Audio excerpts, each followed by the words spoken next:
Etika pengguna internet kelompok 3. Banyak perubahan yang terjadi dengan kehadiran teknologi internet, terutama bagi pola pikir masyarakat generasi saat ini dan yang akan datang.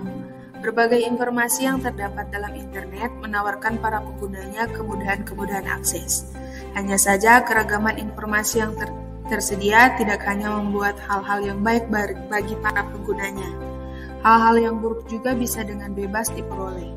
Oleh karena itu, agar bisa memanfaatkan dengan sebaik-baiknya, kita perlu beretika dalam penggunaan internet untuk mengetahui dampak baik dan dampak buruk yang ditimbulkan dari pengguna internet. Teori yang melandasi etika dalam berinternet. Utilitarisme berarti bermanfaat. Menurut teori ini, suatu perbuatan adalah baik jika membawa manfaat, tapi manfaat itu harus menyangkut bukan saja satu atau dua orang, melainkan masyarakat secara keseluruhan. Deontologi melepaskan sama sekali moralitas dari konsekuensi perbuatan. Intilah deontologi. Ini berasal dari kata Yunani deon yang berarti kewajiban. Teori hak. Sebetulnya teori hak merupakan suatu aspek dari teori deontologi, karena hak berkaitan dengan kewajiban. Kewajiban satu orang biasanya dibarengi dengan hak dari orang lain. Pengertian etika.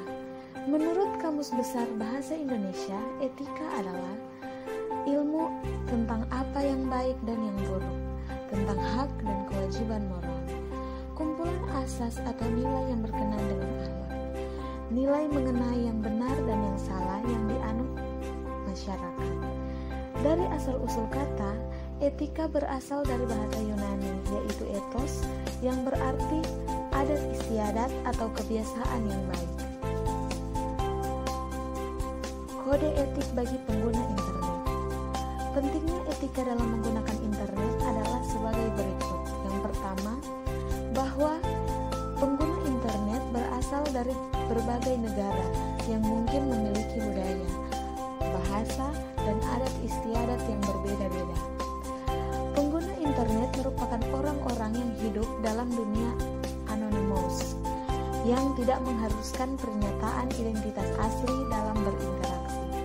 Yang ketiga, berbagai macam fasilitas yang diberikan dalam internet memungkinkan seseorang untuk bertindak etis, seperti misalnya ada juga penghuni yang suka iseng dengan melakukan hal-hal yang tidak seharusnya dilakukan.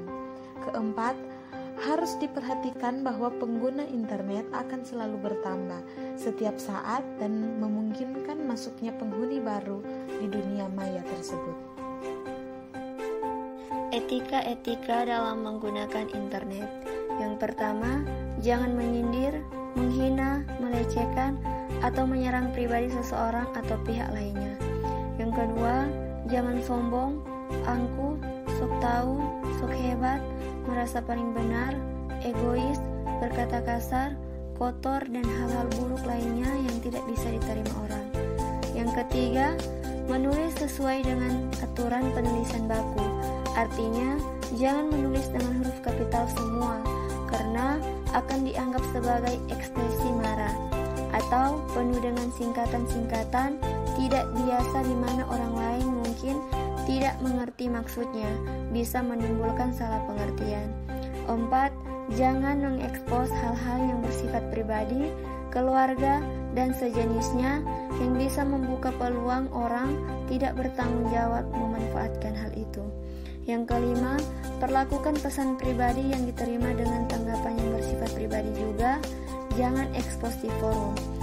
6. Jangan turut menyebarkan suatu berita atau informasi yang sekiranya tidak logis dan belum pasti kebenarannya, karena bisa jadi berita atau informasi itu adalah berita bohong. Selain akan mempermalukan diri sendiri, orang lain pun bisa tertipu dengan berita atau info itu bila ternyata hanya sebuah hoax. 7. Andai mau menyampaikan saran atau kritik, lakukan dengan personal messenger, jangan lakukan di depan forum, karena hal tersebut bisa membuat tersinggung atau rendah diri orang yang dikritik.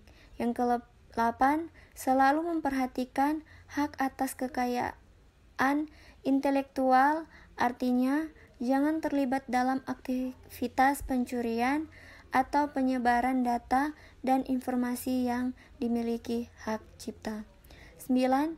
Jika mengutip suatu tulisan, gambar, ataupun yang bisa diizinkan untuk dipublikasikan ulang, selalu tuliskan sumber aslinya.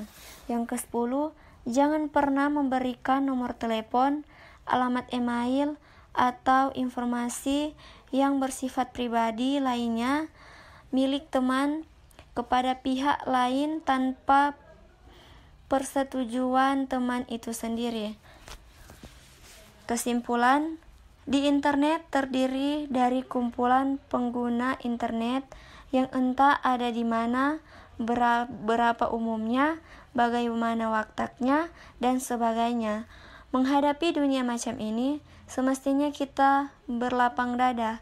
Ada baiknya juga bertanya pada diri sendiri, kita ingin diperlakukan seperti apa dan apa yang kita lakukan kepada orang lain.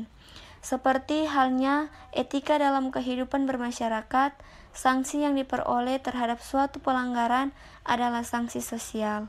Sanksi sosial bisa saja berupa teguran atau bahkan kucilkan dari kehidupan masyarakat.